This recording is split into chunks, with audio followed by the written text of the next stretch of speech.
Once again, I want to welcome you to this press conference. It gives me great pleasure to make this announcement today in relation to business licensing process. As you are aware of, the government had made a commitment to improve the ease of doing business. And whole of this year I've been talking about how or why we should improve the business licensing process. If you talk to any businessman, they will tell you it's such a cumbersome process to get a business license. And what we have identified that there is a Business Licensing Act 1976 that clearly stipulates the requirements the businesses must meet, and the obligation or the licensing authority is municipal council. Within the Business Licensing Act, and we all know that municipal councils, they normally use bylaws to bring about efficiency in the services they deliver. And what we have found that 13 municipal councils that we have around the countries, they have made their own bylaws, and when you compare how they're rolling out the business licensing, the fees and also the categories are all different. So what we need to do now is to undertake this reform so that we can bring about uniformity within 13 municipal council. And today's reform is all about 13 municipal councils who will be using same form, same requirement. Nothing changes from one municipality to another, and they will deliver the issuance of business license in the same manner. So that's a major reform, getting all 13 municipal councils on board. Now let me talk about what these reforms are all about. Now, to start a business, the business or the person who want to start a business, they need to apply for a business license, and they have to meet altogether 8 requirements. This is currently what is happening. So what are these 8 requirements? 8 requirements here are: first, you need to have the business registration certificate.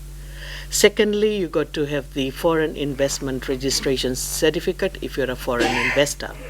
Then you must also have a TIN number. Then you must get a OHS clearance letter. You must also get a NFA certificate. Besides these requirements, you must also, which I find it rather absurd, to get a building completion certificate from the building owner, the place where you're going to start a business. And on top of that, if you are renting a place, you must also get a letter from the landlord saying that you will be starting a business in this particular location. All these requirements are not making sense in reality, because if I'm renting a place and I want to start a business, that's a personal matter between the landlord and the person who wants to start the business. So it's really, when you look at all these requirements, it's not making sense. So what we have done now, we are simply saying that there are only 2 requirements. 2 things you have to do if you want to obtain a business license. What are these 2 things? 1, you need to get your business registration certificate. Because once you get your business registration certificate, it captures everything. It captures everything. You don't have to reproduce all these requirements again to the municipal council. Municipal council can always make a check by contacting the company's office and getting all that information. So one is the business registration certificate, and the other one is the TIN number. That's it. Only 2 requirements. Right? So only 2 requirements are needed here to get on with the licensing process. Now, looking at the business itself, we have, if we want to separate 2 types of business, one is the startups.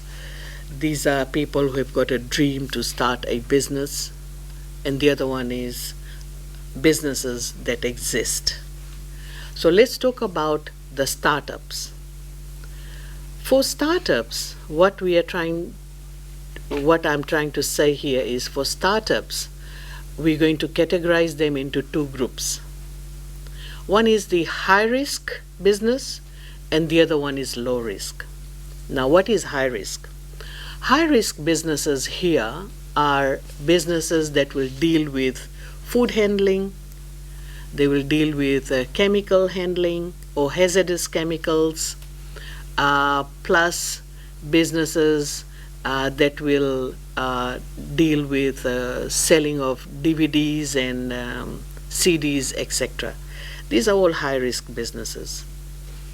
So under high-risk businesses, we will issue business license with a disclaimer, simply saying that you can only start your business provided you meet this requirement. What is this requirement? If you want to start a food business, you have to get health license.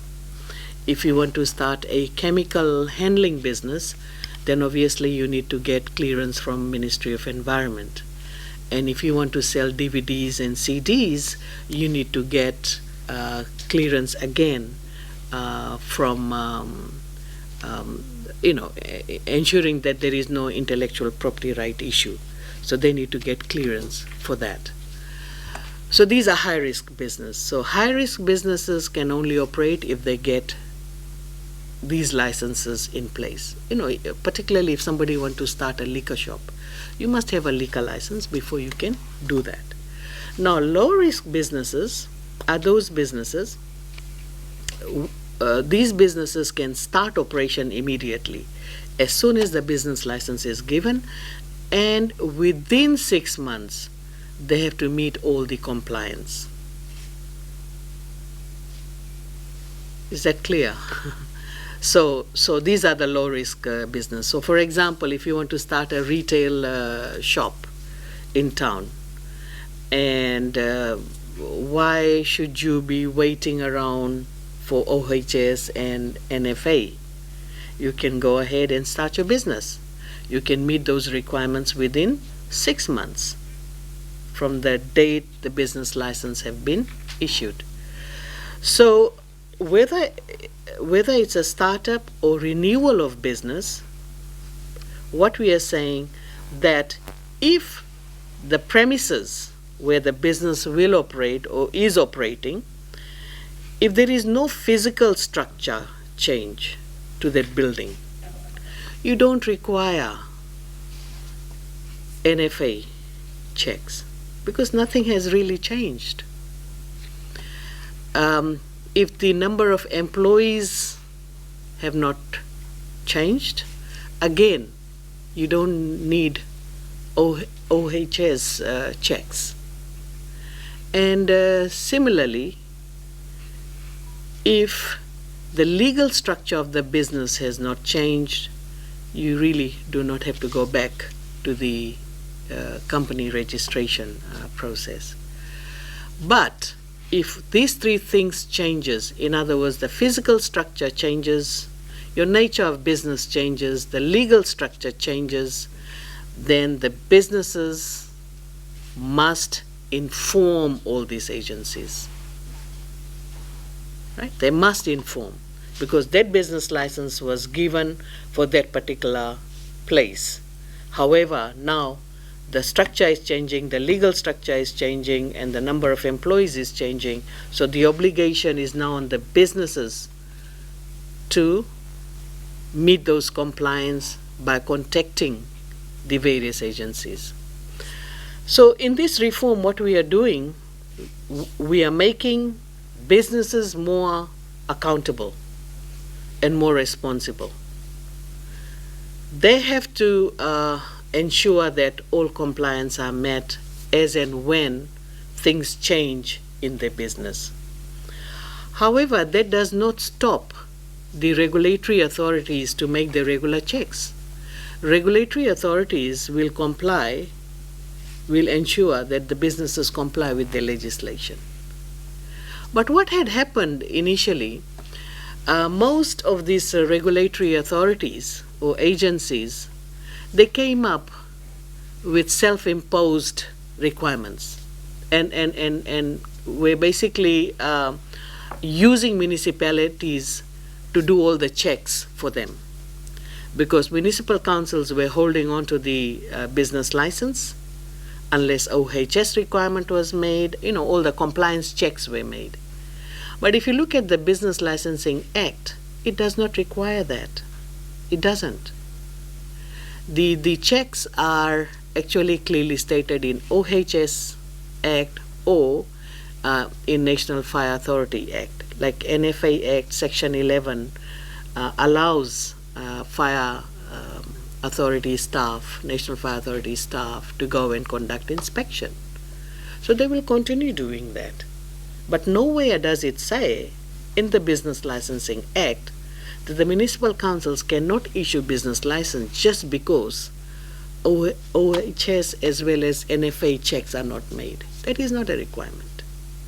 Yeah? So we're getting rid of that because it's not a requirement.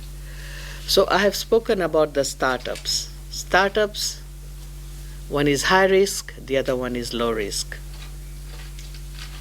Right?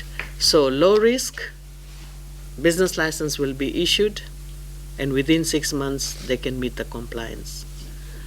For high risk, you cannot start the business unless and until you obtain that specialized license required to do that business.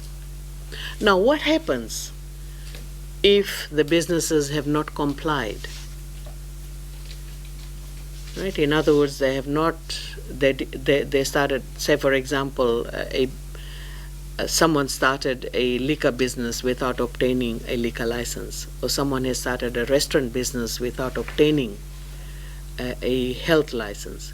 In that case, municipal councils will close that business and they will cancel that business license, and they will ask the business operator to meet all the compliance before he or she can start the business. Right? So we have taken a risk-based approach, and which is much better than delaying the issuance of a business license. Now let's move on to the business renewals. As I said, we have got two types of businesses. One is someone who wants to start a business, and the other one where the business is already operating and they need to renew their business license. The good news is that we will be renewing business license for up to 3 years, because that's what the current law says. So any business who wants a business license for 3 years can pay the fee, and they can obtain the business license for 3 years. And if somebody says, no, I just want it for 2 years, they can get the business license for 2 years. But all startups will be given a business license for 1 year, just because they have to comply. But then when it comes to renewal, they can get the renewal for up to 3 years. Again, same rule applies. What is the rule?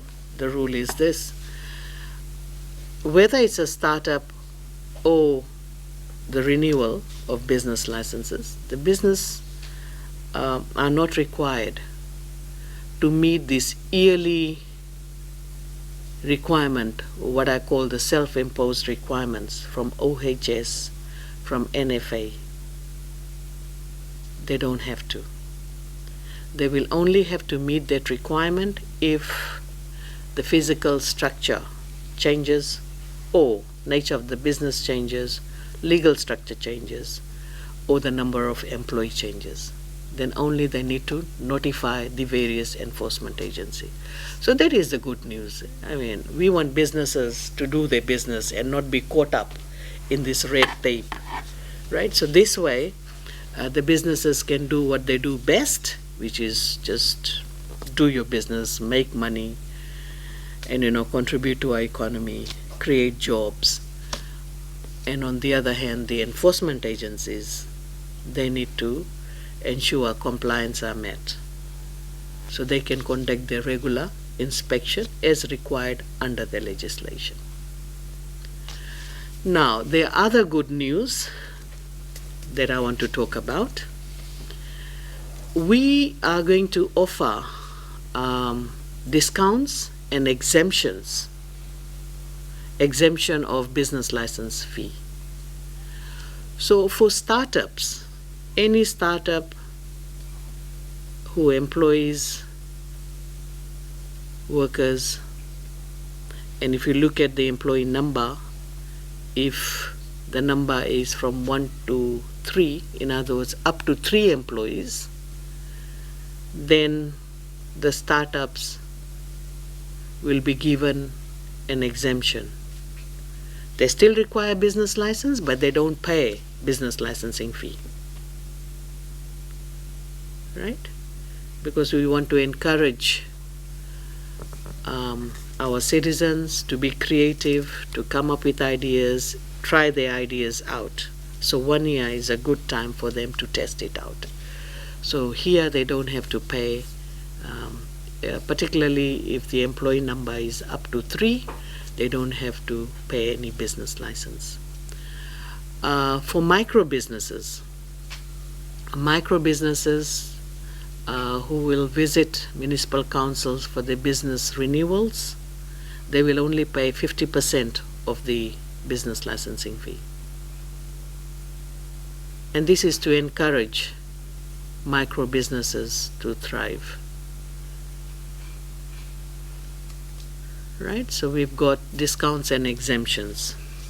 Then moving on, there is again another good news, what I call home-based businesses. We want to encourage home-based businesses.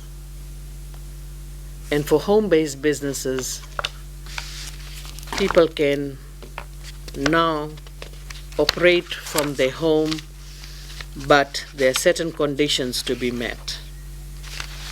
And these conditions are imposed so that we keep that peace and harmony that must exist in the neighborhood.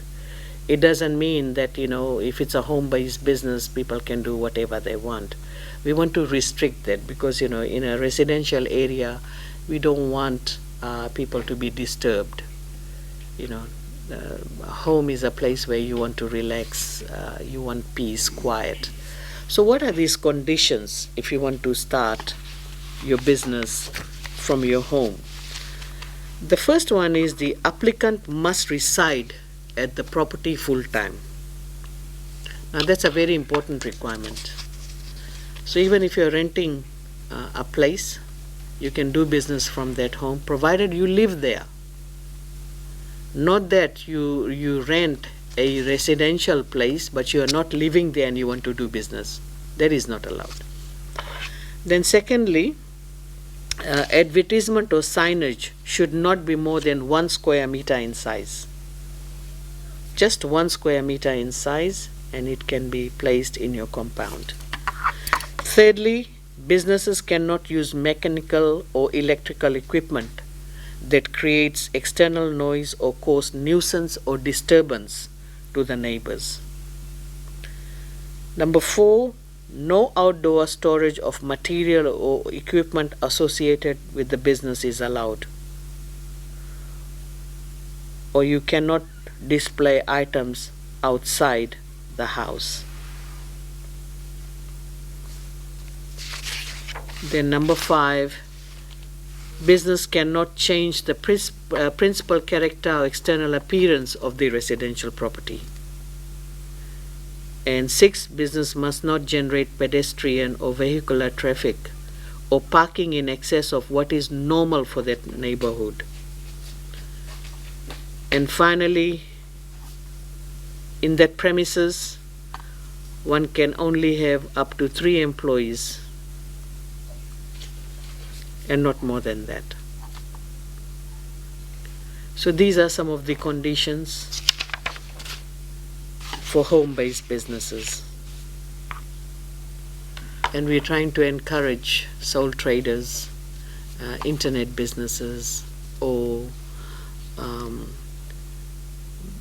businesses that will not cause major disruption in the neighborhood. And yet from outside, one will not know what is happening, what kind of business they're doing. We just want to still maintain the residential aspect within that vicinity and not make it look like as if there are all businesses happening here.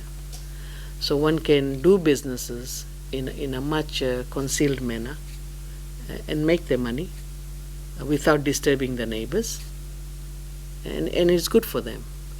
It will reduce the cost. They don't have to rent a place, and it's more convenient. They can do their business 24 hours, but provided it's done in a, after meeting the various conditions we have stated. So, ladies and gentlemen, these are the reforms that we are introducing for the business license. And the main reason for that is, if you look at the ease of doing business, and particularly starting a business license is one step or is a procedure within starting a business. So we're just taking this component out, and we're trying to change the way we have been issuing business license. Currently, it takes 40 days for businesses to meet all these extra requirements, which is actually not in the Business Licensing Act. This is meeting OHS, NFA, getting all other requirements. And then when it comes to municipal councils, then municipal councils take 5 days to issue a business license. With this reform, we are reducing the time taken, and now one can obtain a business license within 48 hours. And municipal councils will inform the business or applicant, any applicant, if the municipal councils are not able to issue the business license within 48 hours. They must inform them, and they must give the reason as to why it cannot be done. Right? So we're going to reduce that time substantially from 40 days to now 48 hours. I think that's all I have to say. Okay, so as the minister has made, I think there's about 5 or 6 key announcements.